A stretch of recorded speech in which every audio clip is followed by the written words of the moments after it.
Durante casi 2000 años, los cristianos de todo el mundo han crecido esencialmente con la misma versión de la historia de Jesús, sus enseñanzas, la crucifixión, la resurrección, la ascensión al cielo. Los cuatro evangelios. Mateo, Marcos, Lucas y Juan forman la columna vertebral de lo que los cristianos creen que él dijo e hizo mientras estuvo en la tierra. Pero, ¿y si esos cuatro evangelios solo cuentan una parte de la historia? ¿Qué pasa si hay otros escritos conservados durante siglos en un rincón lejano del mundo cristiano que registren enseñanzas que Jesús supuestamente dio después de resucitar de entre los muertos, enseñanzas que deliberadamente se mantuvieron fuera de la Biblia, que la mayoría de los cristianos realmente leen? La Iglesia Ortodoxa Etíope Tewahedo es una de las tradiciones cristianas más antiguas que se conservan en la tierra y sus raíces se remontan al siglo I d.C. Durante casi 2000 años, los cristianos etíopes han conservado una versión de las Escrituras que parece dramáticamente diferente de la Biblia occidental. Las Biblias protestantes contienen 66 libros. Las Biblias católicas contienen 73. La Biblia etíope contiene 81, incluidos textos que los concilios de la Iglesia occidental consideraron heréticos o teológicamente peligrosos y deliberadamente dejaron fuera de lo que eventualmente se convirtió en el canon cristiano estándar. Entre estos libros adicionales, hay textos que afirman documentar lo que Jesús enseñó durante los 40 días entre su resurrección y su ascensión, enseñanzas que abordan la naturaleza de la realidad misma, la estructura del cielo, el destino del alma y el potencial espiritual real de la humanidad. De ser genuinas estas enseñanzas, desafiarían fundamentalmente cómo se ha entendido y practicado el cristianismo durante siglos. Durante la mayor parte de la historia cristiana, los eruditos occidentales simplemente descartaron estos textos etíopes como apócrifos poco fiables o teológicamente sospechosos. Rara vez fueron traducidos a idiomas europeos, en gran medida excluidos de estudios académicos serios y efectivamente borrados de la conciencia cristiana dominante. Pero en las últimas décadas eruditos bíblicos, arqueólogos y teólogos han comenzado a estudiarlos seriamente, y lo que están encontrando es fascinante e inquietante a partes iguales. Estos textos no añaden simplemente unas cuantas notas menores a la historia de Jesús. Presentan un marco teológico fundamentalmente diferente. Una comprensión diferente de la naturaleza de Dios, del propósito de la vida humana y de lo que sucede después de la muerte. Rechazan las doctrinas cristianas fundamentales sobre la salvación, el juicio y el más allá, y sugieren que Jesús enseñó a sus discípulos cosas que los líderes de la Iglesia primitiva consideraban lo suficientemente amenazantes como para suprimirlas activamente. Todo lo cual plantea una pregunta profundamente incómoda. ¿Qué pasó realmente con el mensaje original de Jesús? ¿Y quién decidió exactamente qué se les permitiría saber a los cristianos? El cristianismo llegó a Etiopía inusualmente temprano. Según la tradición, el funcionario etíope mencionado, en Hechos 8:26 al 40, fue convertido por Felipe el Evangelista y llevó el cristianismo a Etiopía en el primer siglo de Cristo. En el siglo IV, el cristianismo se había convertido en la religión oficial del Imperio Aksumita, lo que convirtió a Etiopía en una de las primeras naciones cristianas del mundo. La Iglesia Ortodoxa Etíope se desarrolló en gran medida al margen del cristianismo católico romano en Occidente y del cristianismo bizantino en Oriente. Mientras que el cristianismo europeo fue moldeado por el Imperio Romano, una serie de concilios eclesiásticos, y más tarde la Reforma, el cristianismo etíope evolucionó de forma independiente, preservando tradiciones, textos y prácticas que desaparecieron o fueron suprimidas en otros lugares. El canon bíblico de Etiopía se estableció desde el principio y se mantuvo sorprendentemente estable a lo largo del tiempo. A diferencia del cristianismo occidental, que vio varios concilios Nicea en 325 c. Cartago en 327 c.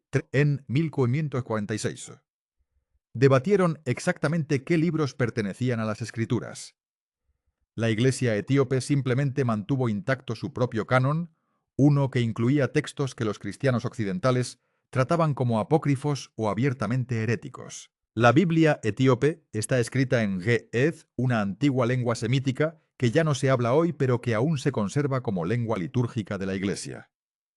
Durante siglos estos textos existieron solo como manuscritos ge'ez, almacenados en monasterios etíopes, esencialmente inaccesibles para los eruditos occidentales que no podían leer el idioma y no tenían acceso práctico a los lugares remotos donde se guardaban estos manuscritos. Esa actitud desdeñosa comenzó a cambiar en los siglos XX y XXI, una vez que los académicos obtuvieron acceso real a los manuscritos etíopes y comenzaron a traducirlos y analizarlos seriamente.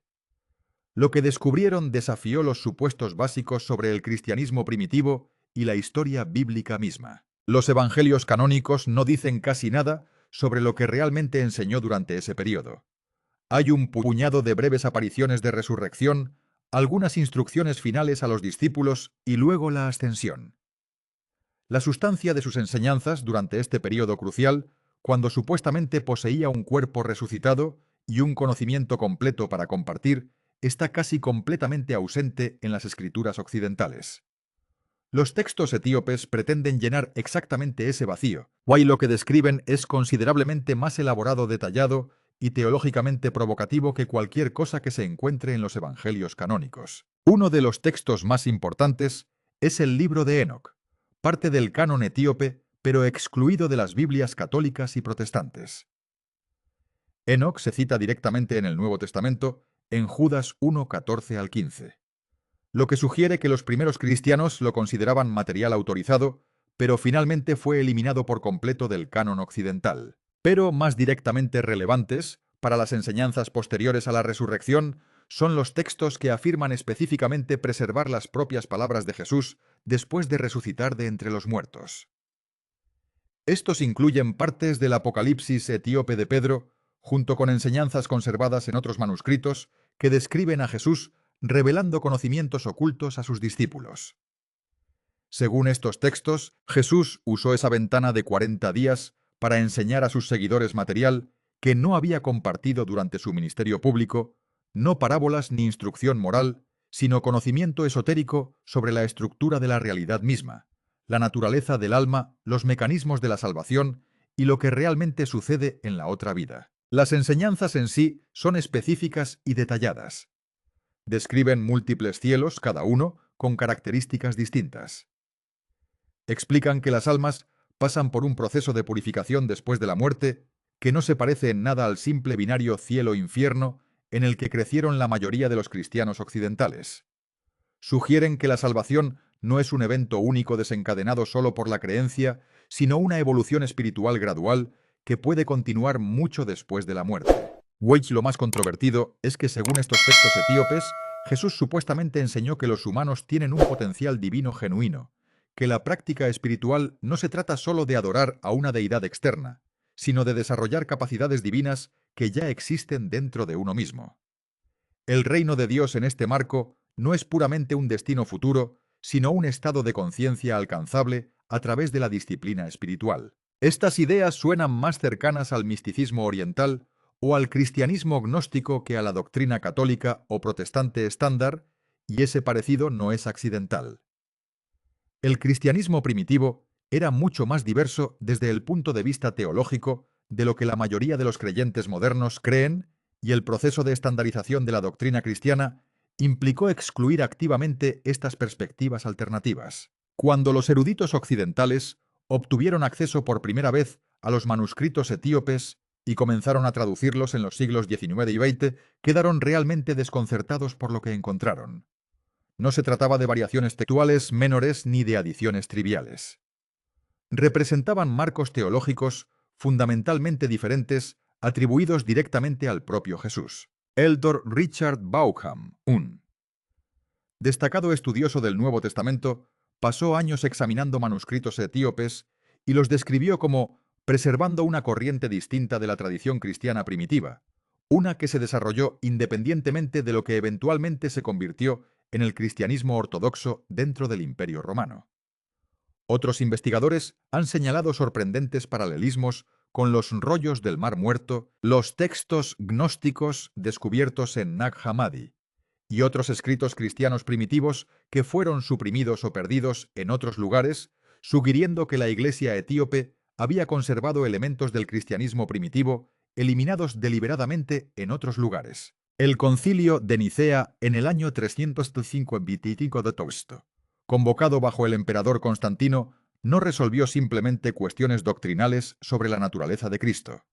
Inició un proceso más amplio de estandarización del cristianismo que implicó excluir textos y enseñanzas que no encajaban en el marco ortodoxo emergente. Los escritos que enseñaban la reencarnación, los múltiples niveles de realidad espiritual, el potencial divino de la humanidad, o la salvación a través de la gnosis, el conocimiento espiritual directo, en lugar de la fe, sola fueron sistemáticamente descartados, no porque fueran históricamente poco confiables o objetivamente equivocados teológicamente, sino porque no apoyaban el tipo de cristianismo jerárquico e institucionalizado que los líderes de la Iglesia y las autoridades romanas querían construir. La Iglesia etíope, que se desarrolló independientemente de la influencia romana, nunca pasó por el mismo proceso de filtración.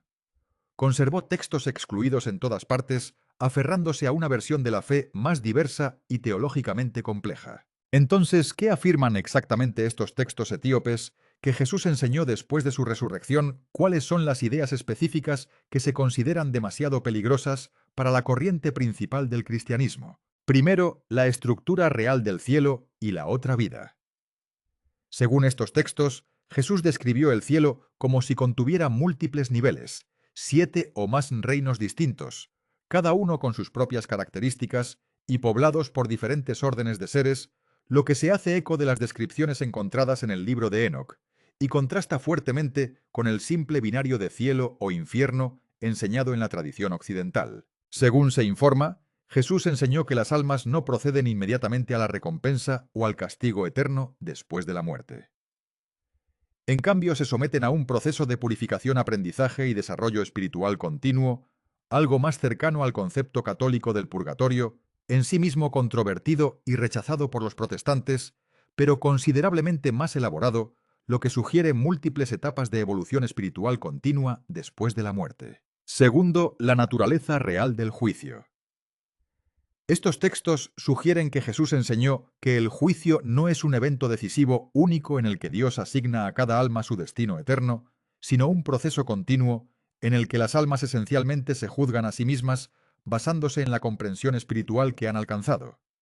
El énfasis recae en el crecimiento espiritual y la comprensión más que en seguir reglas o creer correctamente. Esto desafía directamente la doctrina de la salvación solo a través de la fe, sugiriendo en cambio que lo que realmente importa es el desarrollo espiritual y el conocimiento directo de la realidad divina. Ideas que suenan considerablemente más cercanas a las tradiciones gnósticas o místicas que a la enseñanza cristiana dominante. Tercero, la naturaleza divina del ser humano.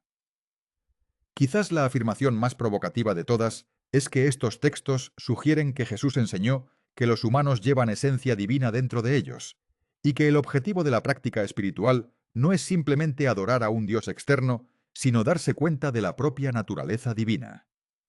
Su resurrección, según estos textos, demostró lo que los propios humanos son capaces de lograr espiritualmente enmarcada, no como un acto exclusivamente divino, sino como un modelo del propio potencial espiritual de la humanidad, desde un punto de vista cristiano ortodoxo. Esta enseñanza se sitúa justo al borde de la herejía. Implica que Jesús no era exclusivamente divino en un sentido exclusivo, sino que estaba demostrando lo que todas las personas son, en última instancia, capaces de llegar a ser, reformulando el cristianismo de una religión centrada en adorar a un Dios distante a un camino espiritual centrado en realizar el potencial divino desde dentro. Cuarto, conocimiento oculto e instrucción esotérica. Estos textos etíopes enfatizan que Jesús ofreció diferentes niveles de enseñanza a diferentes audiencias: enseñanza pública para la población en general, instrucción más profunda para discípulos comprometidos y los misterios más profundos reservados para su círculo más íntimo durante esos 40 días después de la resurrección. Eso crea una jerarquía genuina de conocimiento espiritual, exactamente el tipo de estructura que el cristianismo ortodoxo trabajó activamente para eliminar. La Iglesia institucional quería un mensaje único y uniforme que pudiera enseñarse de manera idéntica a todos los creyentes.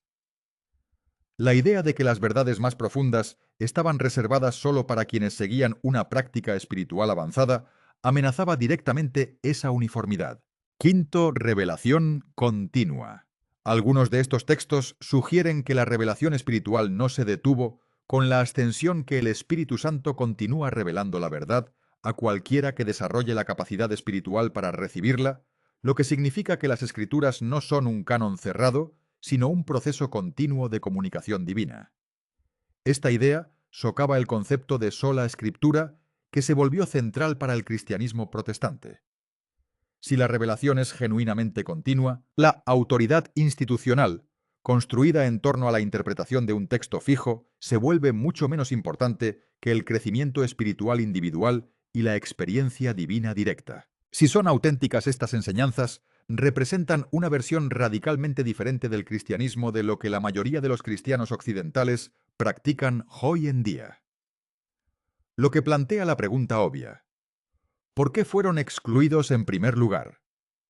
La respuesta no es principalmente teológica, es político. La versión del cristianismo, que llegó a dominar el Imperio Romano, necesitaba funcionar como algo institucionalmente controlable. Necesitaba doctrinas claras y fijas, estructuras jerárquicas de autoridad y prácticas religiosas estandarizadas. En última instancia, necesitaba apoyar el poder imperial en lugar de desafiarlo. Las enseñanzas centradas en la revelación continua, el desarrollo espiritual individual, el potencial divino de la humanidad y los procesos complejos y de múltiples etapas, en el más allá, son realmente difíciles de controlar institucionalmente. Con el tiempo, una versión más simple y mucho más controlable del cristianismo se convirtió en el estándar, una versión que enfatizaba la creencia correcta, la obediencia a la autoridad institucional y la salvación a través de la Iglesia en lugar del desarrollo espiritual personal. La Iglesia etíope, aislada de la influencia imperial romana, nunca pasó por este mismo proceso de filtrado, al menos no tan completamente. Guaya, en cambio, conservó una forma de cristianismo más desordenada y teológicamente más diversa, considerablemente más cercana a lo que probablemente existía antes de que se estableciera la estandarización. Los eruditos modernos, que estudian estos textos etíopes, se enfrentan a una pregunta realmente difícil. ¿Son auténticas estas enseñanzas o son adiciones y elaboraciones posteriores que en realidad no reflejan lo que Jesús enseñó? La respuesta honesta es que simplemente no lo sabemos con certeza. Los manuscritos etíopes, como todos los manuscritos antiguos, son copias de material más antiguo. Fecharlos con precisión es difícil. Hay determinar qué elementos son originales versus adiciones posteriores es casi imposible sin versiones anteriores con las que comparar directamente. Pero lo que importa aquí no es necesariamente si estos textos específicos son transcripciones exactas, palabra por palabra, de las enseñanzas de Jesús. Lo que importa es que representan una corriente genuinamente diferente de la tradición cristiana primitiva preservada en Etiopía, mientras que es activamente suprimida en otros lugares. Incluso si estos textos no son registros históricamente precisos de lo que Jesús realmente dijo, aún así revelan lo que algunos de los primeros cristianos creían genuinamente que él enseñaba. Demuestran que el cristianismo primitivo era mucho más diverso teológicamente que la versión estandarizada que eventualmente se volvió ortodoxa. Y muestran que el proceso de compilación de la Biblia que conocemos hoy implicó excluir deliberadamente perspectivas alternativas. Las comunidades que preservaron estos textos, los monjes etíopes y los eruditos, que han mantenido colecciones de manuscritos durante siglos, tienen su propia perspectiva distinta sobre este debate. Para ellos estas no son curiosidades históricas ni artefactos académicos. Son escrituras vivas, textos sagrados, que han guiado la práctica cristiana etíope durante casi 2000 años. Abba Paulus, un erudito monje en un monasterio etíope, explicó en una entrevista de 2015 que los cristianos occidentales tienden a asumir que su Biblia está completa sin darse cuenta de lo que realmente se eliminó, sin darse cuenta de lo que realmente creían los primeros cristianos antes de que los concilios decidieran lo que se consideraba aceptable. Su resumen fue simple: preservamos lo que perdieron. Lo que se excluyó importa tanto como lo que se incluyó. Para comprender adecuadamente el cristianismo puede ser necesario comprometerse seriamente con los textos suprimidos y marginados, no solo con los que pasaron a la categoría oficial. La propia autoridad religiosa se vuelve genuinamente cuestionada. La pretensión de la Iglesia institucional de ser la única intérprete legítima de la verdad cristiana, se vuelve más inestable. Una vez que queda claro que hay auténticas enseñanzas cristianas primitivas que se mantuvieron deliberadamente fuera del canon en el que realmente se basa la Iglesia. Para los cristianos conservadores, que consideran la Biblia como la palabra infalible de Dios, estas implicaciones son genuinamente inquietantes, sugiriendo que lo que se les ha enseñado es en el mejor de los casos incompleto y en el peor filtrado deliberadamente.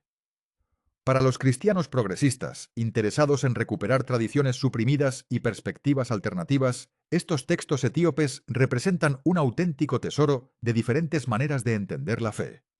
Para los estudiosos seculares, sirven como evidencia clara de cómo el poder político da forma a la tradición religiosa, y de cuánto de lo que se trata como verdad antigua y atemporal es en realidad producto de la contingencia histórica y la toma de decisiones institucional. La Biblia etíope y las sorprendentes enseñanzas posteriores a la resurrección que contiene plantean algunas preguntas genuinamente incómodas. ¿Quién decidió qué se les permitiría saber a los cristianos acerca de Jesús? ¿Por qué se preservaron ciertas enseñanzas mientras que otras se suprimieron? ¿Cómo sería el cristianismo hoy si esas enseñanzas excluidas hubieran seguido siendo fundamentales para la fe? Las respuestas van directamente en contra de la historia con la que crecieron muchos cristianos, que la Biblia llegó del cielo completa y perfecta, que la doctrina cristiana se ha mantenido esencialmente consistente desde la época de Jesús, que lo que la gente cree hoy coincide con lo que creían los primeros cristianos. La realidad es más complicada que eso. El cristianismo primitivo era genuinamente diverso desde el punto de vista teológico. Diferentes comunidades tenían diferentes textos, diferentes enseñanzas, diferentes interpretaciones de lo que realmente significaba el mensaje de Jesús. La estandarización del cristianismo implicó luchas de poder reales, maniobras políticas y la exclusión deliberada de perspectivas rivales. La Iglesia etíope conservó una de esas alternativas excluidas, y lo que conservó incluye enseñanzas atribuidas a Jesús que son considerablemente más complejas, místicas y esotéricas que cualquier cosa que haya llegado a las Biblias occidentales. Si estas enseñanzas específicas son palabras auténticas pronunciadas por Jesús, es posiblemente menos importante que lo que revelan sobre cómo toman forma realmente las tradiciones religiosas, cómo se ensamblan los textos sagrados y cuánto de lo que se trata como verdad eterna e inmutable es en realidad producto de decisiones muy humanas tomadas por personas con intereses políticos e institucionales reales en juego. Ahora, finalmente están siendo traducidos, estudiados y hechos accesibles, lo que obliga a un análisis genuino de preguntas que el cristianismo ha logrado evitar durante siglos. ¿Qué enseñó realmente Jesús? ¿Quién decidió qué se les permitiría saber a los cristianos? ¿Qué se perdió en el proceso de estandarización? Los monjes etíopes, que protegieron estos textos durante siglos, parecen haber entendido algo que el cristianismo occidental olvidó en gran medida, que la verdad es más grande de lo que cualquier tradición puede contener por completo, que diferentes perspectivas iluminan diferentes facetas de la realidad, y que lo que parece una herejía para quienes están en el poder podría ser simplemente sabiduría para cualquiera que esté dispuesto a escuchar. Lo que Jesús supuestamente dijo después de su resurrección, según la Biblia etíope, desafía casi todo lo que enseña el cristianismo occidental. Y quizás eso sea exactamente lo que se necesita. Un desafío a una certeza cómoda, una invitación a explorar la sabiduría reprimida y un recordatorio de que la verdad religiosa es mucho más compleja y misteriosa de lo que cualquier institución quiere admitir.